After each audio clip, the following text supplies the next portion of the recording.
மக்களுக்கு ஏன் பிராண்டட் பொருட்களை பிடிச்சிருக்குன்னு தெரிஞ்சுக்க ஒரு ஸ்டடி நடத்தினாங்க.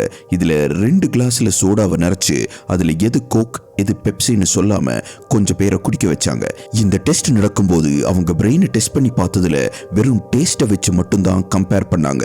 ரிசல்ட்டை பொறுத்தவரை பெரிய வித்தியாசம் ஒன்றும் இல்லை. கம்பேரிட்டிவ்லி பெப்சி தான் அதிகம் பேருக்கு பிடிச்சிருந்தது. அதுக்கப்புறமா 2வது டெஸ்ட்ல அவங்க குடிக்கிறது கோக் தான் பெப்சி தான் சொல்லி டெஸ்ட் பண்ண வச்சாங்க.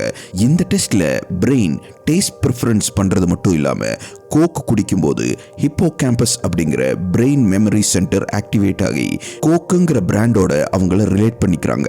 அதாவது கோக்கோட லோகோ, ஆட், கலர், ஃபேமிலி மூமெண்ட்ஸ்னு எல்லாமே நினைவுக்கு வருது. அதனாலேயே 75% கோக் தான் பிடிச்சிருக்குன்னு சொன்னாங்க. ஆச்சரியம் என்னன்னா, சில கோக் பாட்டில் அவங்க பெப்சியை நிறைச்சு கொடுத்துருந்தாங்க. இருந்தும் கோக் பாட்டில் இருக்கிறதா பெஸ்ட்னு சொல்லியிருக்காங்க. இதே விதிதான் மற்ற பிராண்ட் பொருட்களுக்கும். மக்கள் அவங்களுக்கு தேவைப்படுற பொருளை சூஸ் பண்ணி வாங்காம பிராண்ட்ஸோட இமோஷனல் மெமரி ஹேக்ல சிக்கி அந்த பொருள் நிஜமாவே நம்ம தேவைகளை முழுசா பூர்த்தி செய்யலைனாலும் விலை கூடுதலா இருந்தாலும் பிராண்டட் பொருள் பக்கம் திரும்புறாங்க.